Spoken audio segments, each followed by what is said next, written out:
Mombasa 87.9, 102.5 in Kisumu, 96.0 in Nakuru, 96.7 Eldoret, 90.9 in Nyeri, and Malindi 97.7. We also live stream the show on www.spicefm.co.ke, as well as live streaming the show on our digital platforms, Spice FM KE on Facebook, YouTube, and Twitter. And also remember, for the next hour as well, we are still live on KTN Home. Now, let's talk about the fight against COVID-19 and the government response in the fight against COVID-19, especially since earlier this year when we saw that the WHO declared COVID-19 a global pandemic and the government started putting in place measures to deal with COVID-19 in the event that it landed here. A number of things that happened, many pronouncements by the president, formation of a national emergency response committee chaired by the cabinet secretary for health, including other cabinet secretaries who are involved in various aspects that would help in the fight against COVID-19, creation of task force that brings in expertise and people from the counties. So there was proper structure put in place. And then when the first case was announced in the country on the 13th, Friday, the 13th of March, 2020, measures were then announced immediately by the president. 1, close schools. 2, let's as much as possible avoid going to work if you can avoid going to work. And in fact, even he directing his own government workers, try as much as possible not to go to work. So people started working from home. And then now the conversation started now coming back from the population. We need support from the government. We are losing our jobs. We have lost our incomes. We have shut down our businesses, especially those in the hospitality and other sectors. And all this has brought us to where we are now, 127 days later. Is it 127 or 167 days later? We are at a point where very many questions have now emerged. So looking back, who knew what when? What decision was made by who when? Why? What was followed up by that decision? We have received money in terms of support from development partners, from the World Bank, from other well-wishers. We have received donations in kind. Where did they go? Reports start emerging. Oh, these things arrived at the JKIA and then they found their way out of the JKIA in a manner which is not clearly defined. All these issues have made Kenyans start questioning what exactly has happened in the fight against COVID-19. And one such person, one such national leader who's come out strongly is the NARC Kenya party leader, Martha Karua, who yesterday had a press conference and she released a statement and she said, look, we need answers. And these answers must be given by the president as the head of government and other government officers. And Martha Karua is now joining us on the line. Good morning, Martha. Morning. Thank you very much for speaking to us this morning and welcome to the Situation Room. Thank you. Yesterday we saw you and you came out guns blazing. You basically took us around what has happened in the past in the fight against COVID-19, and then you came up with a list of demands and said among the things that we want is clear and proper leadership from the top and answers and audit of what has happened. Where is our money? Where are our PPEs? What made you get to this point? I think things have been building up. We've had reports that the PPEs donated to Kenya by people, among them Jack Ma, found their way to the cartels and were the ones being sold back to the Ministry of Health. We've had reports of hospitals across the country not having PPEs for the health workers. Infections for the health workers are now past the 700 mark. We have had several deaths, and all this against the background of many other donations in cash and kind from local and international players. And this now calls for accountability from the government. We need to know what has been received, where has it gone? If it's money, how has it been allocated? If it is in kind, to which institutions did it go? And what are the quantities? This is what we need to know. And this is a process of accountability provided for in our constitution and in our laws. It is the very least we can demand as citizens. And the press statement yesterday by NAC Kenya, which I read, is demanding, on behalf of the many voiceless Kenyans, accountability from our government. We're saying enough is enough, and we are saying that the responses of the government so far are totally inadequate. I want to say that the government started well by giving the people the protocols that they should follow, giving us information about COVID and what is going on, but we must have moved beyond that, beyond news bulletins to action. The preparedness of the county governments is wanting across the country. The preparedness of our public hospitals is wanting. And the way the government is managing the rising cases is wanting. It is time to speak up, and that's what we did yesterday, calling for accountability on behalf of the many Kenyans who do not have the space that we have to demand this accountability. Martha, do you think that the response that comes will answer these demands? Because, like you say, there are lots of people who've been complaining. There have been questions that have been asked. There have been murmurings and rumblings for the last 2 months, ever since we saw some crazy figures that couldn't be explained. And now there are more people who are infected with COVID. There are more people who need help when it comes to medical facilities, even health workers alone. Do you think that they are going to answer these demands? Because just as an example, in the media we had the other day, where across counties people are saying, yes, money has been spent and it has been used for the purpose for which it was intended. And that's where the answer stops. Do you think these demands will make these answers come out clearer? I think our duty as citizens is to keep demanding accountability, to keep raising the bar. If the government responds appropriately, then we are able to know what is happening and we are able to engage. If the response is inappropriate, then we have to keep on demanding accountability as we are entitled to. I think we cannot start from the position of saying, will they answer? Should we ask? We must ask as we are entitled to. Answering is their business. If they don't, we shall keep on pressuring. And I'm hoping that many Kenyans will find their voices so that collectively we can pressurize this government to do the right thing for Kenyans. People are suffering. We are all threatened by this pandemic, and we are seeing inadequate response and abuse of public funds. We need to push the government to step up. But Ms. Karua, when I see, for example, one of the issues that you're demanding here, full disclosure, transparency and accountability for all COVID-19 funds, resources and equipment from all sources, including loans, grants, donations, in-kind support, both locally and internationally. You want this to be published and made accessible of the beneficiaries of the government COVID-19 relief funds. In what format would you like this response to come? I would expect that this is something that goes into Parliament, and the government can say that we are already in conversation with Parliament. Whenever we are asked, whenever we are summoned by parliamentary committees, we present ourselves and we answer these questions. The Constitution allows us individually or collectively to demand this accountability. This is over and above what Parliament, our elected representatives, can do. We exercise authority as Kenyans, and we also donate the same authority to Parliament, but leaving a residue in ourselves so that we also can be able to raise our voices.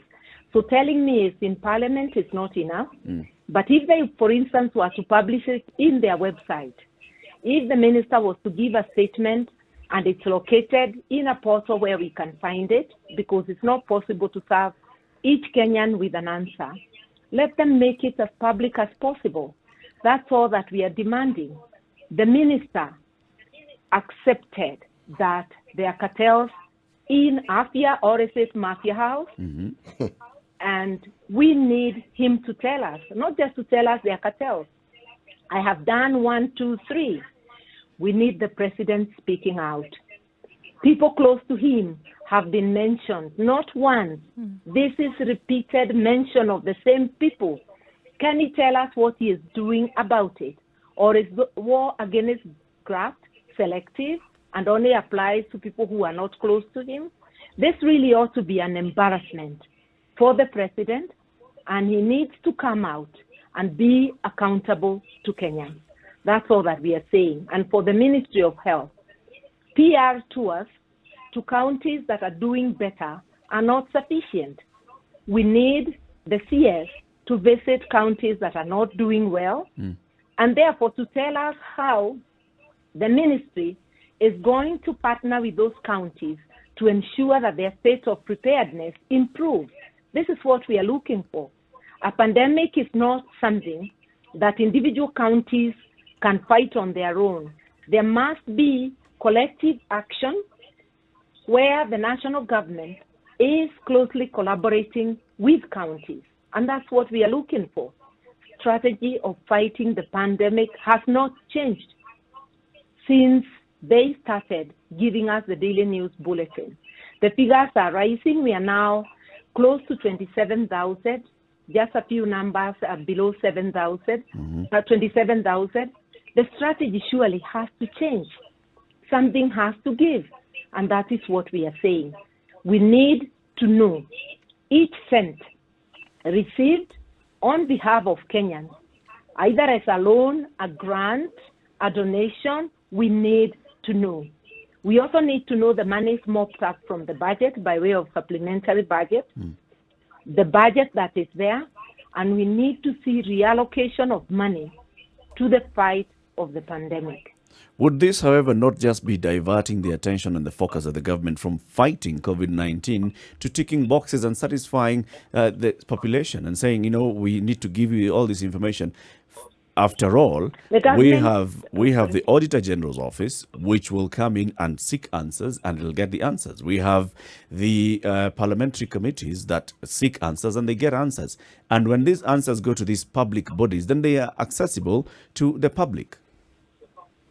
I think on this close to the 10th anniversary of the Constitution, the fourth estate should be on the forefront of informing Kenyans, not throwing doubts on the citizens' right to demand for accountability. The government on its own attempts to do daily briefing. So how is a demand for accountability a diversionary tactic or diverting attention? I expect you to be affirming the citizens' right to demand these answers, especially in the wake of allegations of corruption right at the heart of the Ministry of Health. And this accountability should be a matter of course. The ministry, anything it does ought to be documented. So it should be very easy to get officers in the ministry to compile the data that is required and to put it in a public place where we can know. How is it diverting attention? Asking that the donations in kind by Jack Ma, for instance, will be shown how they were distributed. Surely there must be a record somewhere. So that we stop thinking or hearing tales that they were received at the airport by cartels with authority of insiders at the ministry, and they are the very same ones that have been sold to KEMSA at exorbitant prices. What would be better for the ministry and for Kenyans than clearing the air on such matters? And also the use of cash. No cash is disbursed without a record. So what we are asking for is not rocket science, and it is a right in the Constitution. It is a principle of prudent management of public resources. You must have a record of everything we do. That you ask, I believe, is appropriate and not only timely but appropriate. Where the bottleneck and the issue comes in is this.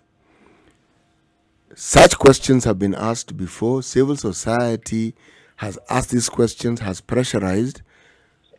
But the results that we've received when these things have been asked seem to be the same.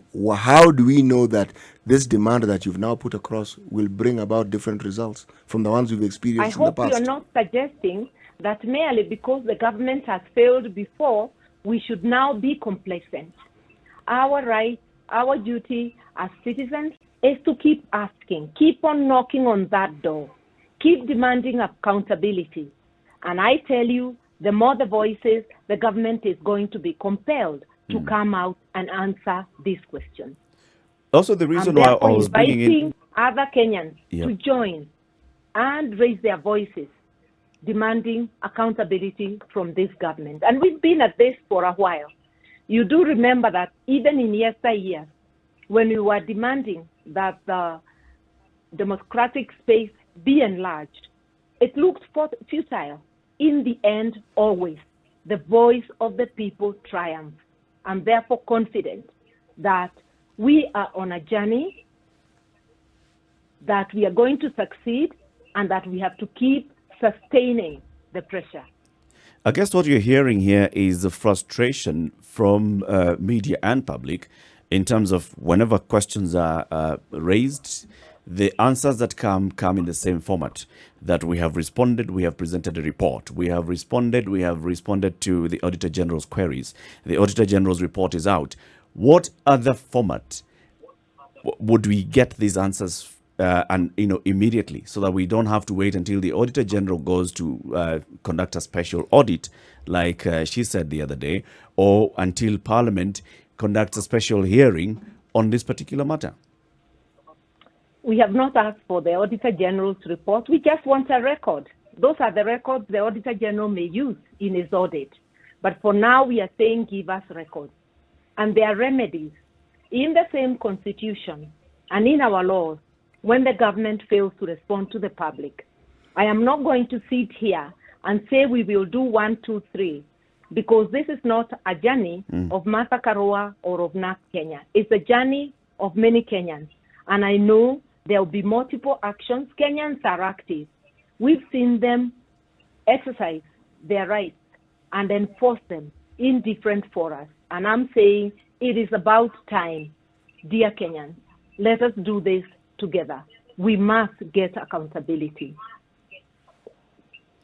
How would we rally Kenyans to together ask these questions of the government? Now, you've worked in government before. You've seen, even when you were serving in government, civil society, for example, and other cadres of Kenyans would ask questions, and the government would have similar responses to what we are seeing today.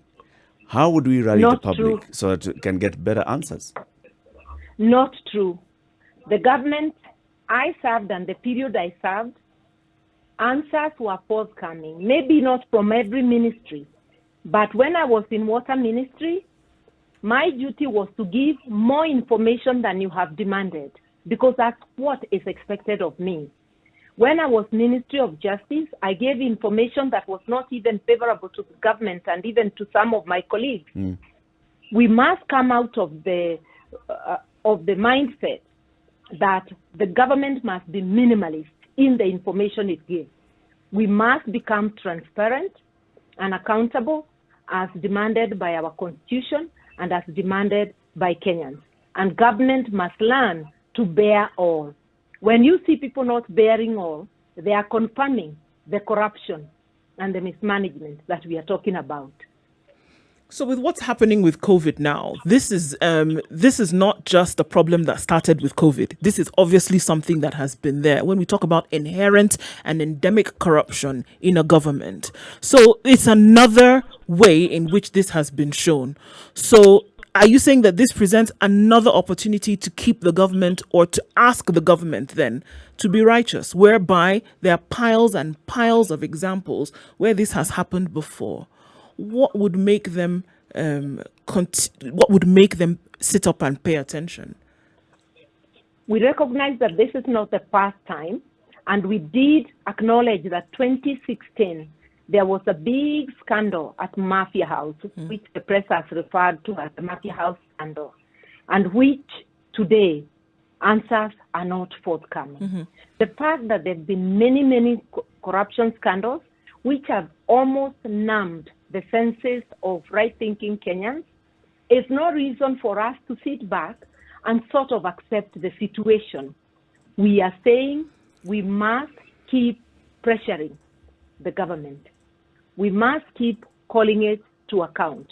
We cannot afford to be complacent. And now that they are shamelessly looting money and equipment meant to fight this pandemic, threatening our very existence, and failing to support Kenyans who cannot put on their plates. Therefore, a double existential threat: the threat of the pandemic, the threat of livelihood. This is a time to keep the pressure up. The government has to respond to the demands of the people, and if it doesn't, the people must keep on pressuring. A breaking point will soon come if appropriate response is not done. Demanding accountability, that's what we're doing this morning. And joining us is NARC Kenya Party leader Martha Karua.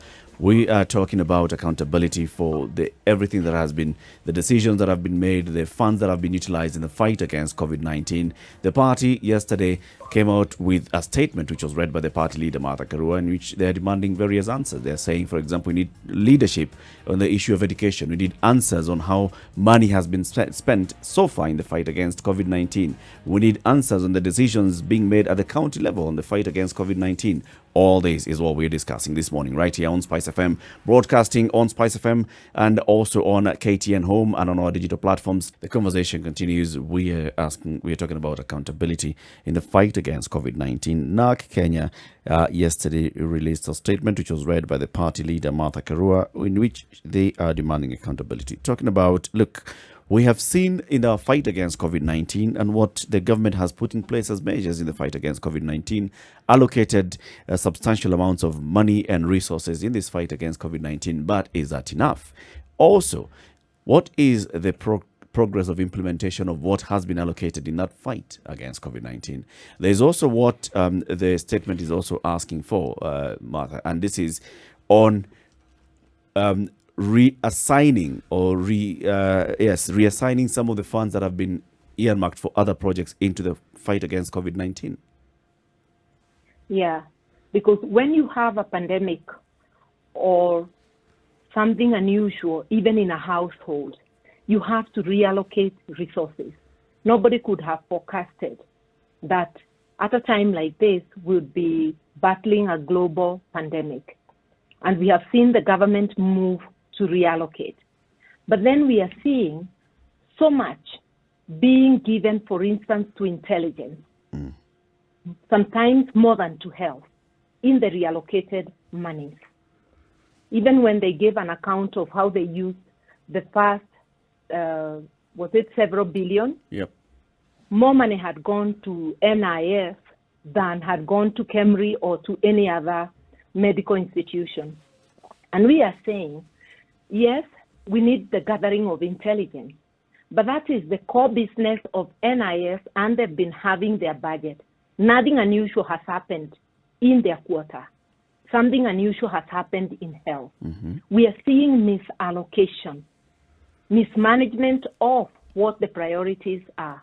And we are saying this is an area the government has to look at. No wonder then that most facilities are not having adequate or quality PPEs. No wonder most facilities across the country are in a state of unpreparedness for managing this pandemic. Can I ask this question? I mean, quite aside from the authority that our constitution gives us in making the sort of demands that we're discussing here, what else does our constitution legally allow us to do in ensuring that, apart from demanding, we actually get the results that we want? I think there's a lot of things. It's COVID time. People can organize. There are many ways of making a government pay attention to people. I don't have to spell it out. And we've seen individual citizens going to court. We've seen people taking memorandums to offices. I don't have to spell it out here. There's a lot of action a free people can take. And it's been taken in the past, will be taken in the future, not in Kenya, but across the globe, when push comes to shove.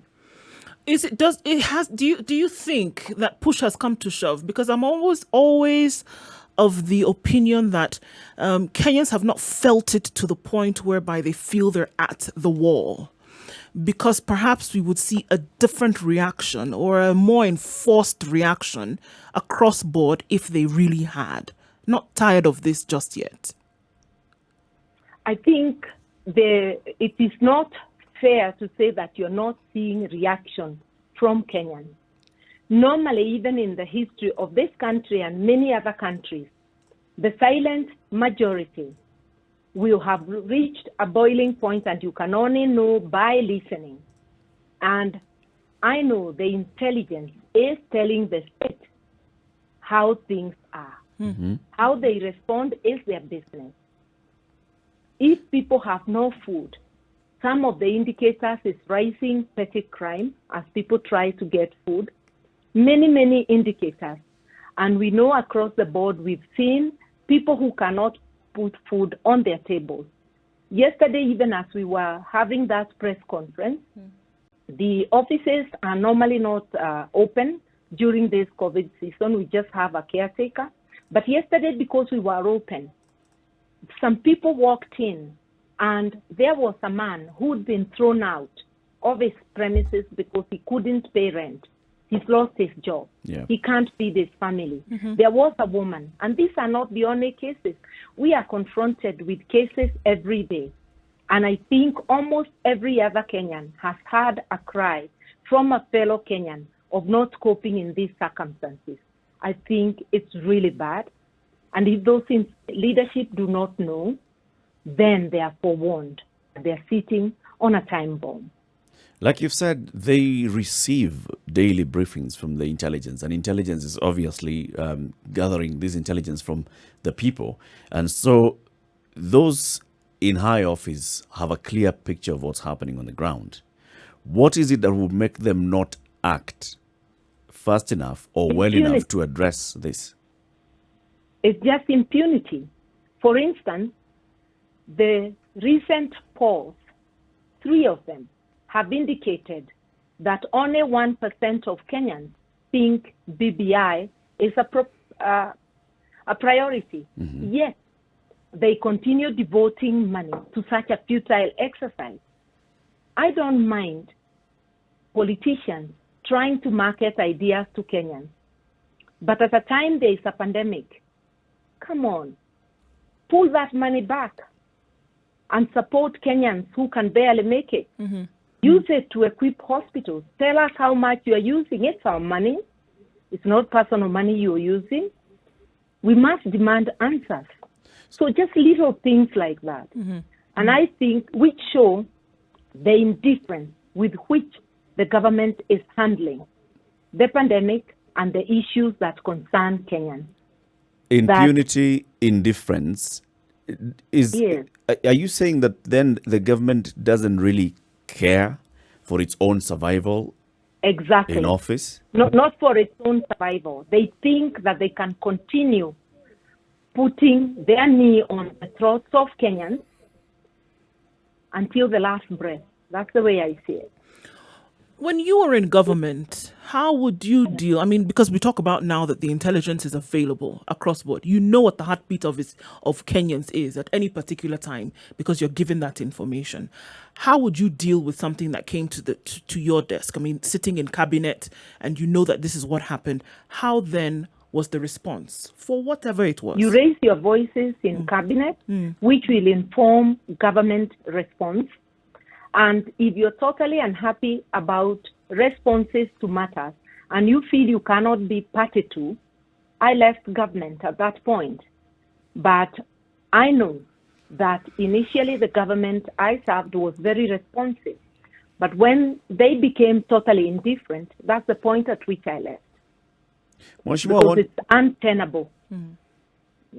I want to focus on other elected leaders, and these are members of parliament, both in the National Assembly and the Senate, who are supposed to be, like the watchdog of the public on how the government is running its programs.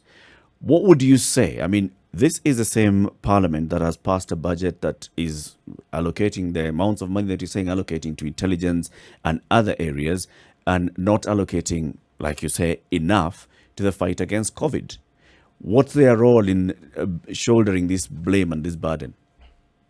I would say that they have also not handled their responsibility properly. We have seen the Senate demanding accountability, and also Parliament did demand accountability, but there is no follow through. Those reports have not been given to Parliament. You remember the questions about the mandazis and tea? Yep. Answers have not come. And I wouldn't be surprised if we were to later find that a member of Parliament or two are also entrepreneurs in the matters. And I am saying that the current Parliament has as many entrepreneurs as the outside has. And when people start to focus on self-aggrandizement instead of service to the people, then the service to the people becomes the casualty. And across government, because government is the executive, Parliament, the judiciary, across government, the bar is not raised high because there is insider involvement is happening. So the people are left to ask the questions themselves. Mheshimiwa, you said that when you were in government, the government that you served in that time began really well. What happened? Yeah. What is it? I'm asking an academic question. What happens to people who begin so well and then turn out to be some of the worst leaders that the country can ever actually even think or talk about? It's always self-interest. And when the capture is government-wide, and when it is more people in government, not less, then it leads to a collapse of service delivery. No government is perfect, but I know that when the first Kibaki government started, a majority were totally consumed by changing the way things were. And that's why change did occur and began to occur.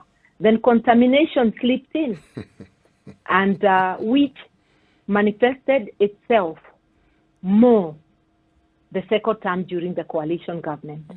All pretenses were dropped. And again, self-interest took over. So it is up to the public to keep holding the accountability bar high, to pressure government and individual ministers to perform. And that if the accountability bar is pushed high, then it will not be so attractive for a majority to dive into corruption, to not dive into corruption, which is what appears to be happening. So how low do you think? Billionaires every day when a majority are sinking into poverty. How low do you think this accountability bar is right now? It's totally low because even in elections, you have seen people electing characters they know to have a very poor record in accountability. And this is across the board, from the lowest to the top. I think we need to have a conversation with ourselves. What is our role beyond demanding accountability? How can we get a government that performs better? What sort of people do we need? These are the conversations we must have over and above the demand for accountability. We are seeing demands for accountability, for instance, in Lebanon, where the citizens are out in the street and they've been demanding accountability. They've been demanding that they get a government that is responsive to their needs. For a very long time, they still haven't gotten the answers that they want. Okay, so they keep changing a government. Now the prime minister and his government have resigned. Do you see a similar situation getting to a head in this country? Because you said if they don't heed, then we're going to get to that bursting point. Yeah, maybe Lebanon is not the only example, and its history is different. There's a civil war that keeps on, civil war situation that has been there for as long as I can remember. But we have seen many other countries people coming out, I think the best would be the Sudan, where people came out and as a result, the regime of Bashir fell. We've seen actions in other places, and we also remember demands for accountability in Kenya during the Moi era. It didn't get to a street revolution, but the government agreed to amend Section 2A of the Constitution and return political pluralism. So there's many ways nations react, and I know Kenyans have a breaking point, and the chickens will come home to roost if the government does not heed the voices of the people, the needs of the people. When we talk about accountability, Mheshimiwa, we have all these bodies that exist within government that are intended to ensure that the very things that you are asking for is done. I mean, we've talked about the Auditor General, but we have other agencies that actually deal with this. How do you gauge their role in fighting and ensuring that the sort of accountability that you are asking about is actually brought to the fore? I just want to agree with you that most of the bodies, and quite a number of them constitutional, are actually sleeping on the job. We have multi-agencies that could be dealing with this matter. The constitutional commissions, the commission on, all those commissions do have a chair and they do have meetings together. Issues of poor service to the people is a question of human rights. I would like to hear voices of the human rights, Kenya National Commission on Human Rights. I would like to hear the Commission on Administration of Justice.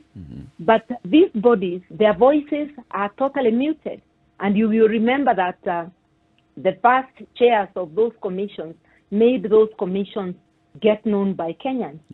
We are seeing a lot of complacency creeping in, even in the institutions, including investigation agencies that should be working for the good of Kenyans. And as they say, the fish rots from the head. That is why we must ask the president and his government to step up the plate, because we need a rescue from the situation we are in. And I'm inviting all Kenyans of goodwill, speak up, let's add our voices. It is not futile, it will work. In the end, the people always triumph. I hear you say then, I mean, just from what you're saying, then it can get to an expected end, that if you just keep at it and you keep pointing out and calling out those things, whereby people previously may have been afraid, for the very real threat that could come to them if they, were the whistleblower in some of these things, or those who continue to agitate for change. But I hear you saying that Kenyans should then really begin to embrace this idea of constantly speaking out, regardless of what it is. If you see something wrong, speak out about it. So moving towards kind of a lobbyist society or an agitation for change society. I will say moving to a society that demands accountability. We want to see citizens questioning their county government, questioning their national government. There should be no place to hide for people who are mismanaging public resources. And if we step up the pressure, it is going to work, and it will work in the end. We saw last week, Twitter only made CS Barala reverse an appointment. We've also had short victories here and there, and sustained, which is just an indication that sustained calls for accountability do yield results at the end. You talked about the fact never give up. You talked about the fact that then Kenyans make decisions then when it comes to the vote. Why do you think then that seeing all these things happening blatantly now, with COVID as an example, that when it comes to the ballot, the decisions of putting, the same people in positions over and over again still happens? Why do you think that is? I don't think it's going to happen again. But it has happened. It is disappointing. But the confusion is brought in by leadership. And I always say that when we were battling to remove the KANU regime during the Moi era, one thing was very distinct, that only KANU dished out money during elections. The opposition had no money, yet Kenyans used to elect us. But after we ousted KANU and came into power in 2002, 2003, the next general election, which was 2007, where the government had split and was battling itself, the opposition appeared to have more money than the government in that campaign. That is the ODM. And I think from that time, we confused Kenyans because both those in government and outside government had money. So from then on, it became a confusion. It's like people think that when you say you are buying, a bag of money is put into your hands to take to the voters. We will have to have a conversation that money during elections is actually a trap, because those handouts cannot give you service for 5 years. Yeah. It's better to elect value-based leadership instead of election based on handouts. These are things Kenyans know, but because they despair that any change can come out of elections, they behave contrary to their beliefs. We need to give hope to each other. And when Kenyans see there's a critical mass that is demanding for a better Kenya, for accountability even in elections, then people will be encouraged to behave differently. I saw it happen in 2002 when we ousted Moi. When the National Rainbow Coalition came into being, after a group broke off from KANU, led by Raila Odinga, people now had hope that the opposition is sizable enough to remove the government. And everything changed. Therefore, if Kenyans of goodwill, Kenyans who really want to see accountability speak up, a critical mass develops, it is possible to change this country. And I know we will change this country. The silent majority. We just need to keep encouraging one another.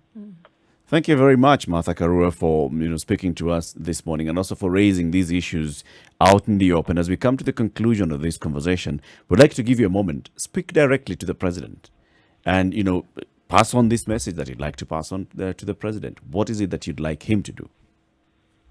Mr. President, you are where you are in the highest office in the land on behalf of Kenyans. You preside over service or disservice of Kenyans. This is your last term. What do you want your legacy to be? Respond to the needs of Kenyans is the least that is expected of you. Stop the corruption in your government. Stop corruption in the use of resources meant for the health of Kenyans. Do your job. You can do it. You know it. The ball is in your court. This will be your legacy.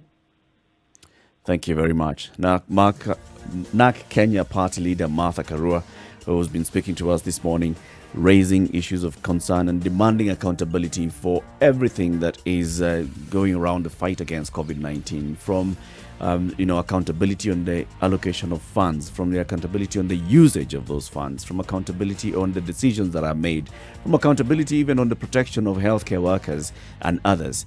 And we want to thank you very much for speaking to us this morning, Martha, and we wish you a great day. And thank you very much for tuning in to their show this morning on Spice FM as well as KTN Home. We want to say goodbye to our audience on KTN Home. We'll be back on Spice FM. We'll continue this conversation until 10 o'clock. The Situation Room is a weekly morning talk show. This is the only full-on talk show on Kenyan radio every morning. And we hope that you'll be joining us again tomorrow, KTN Home. Good morning.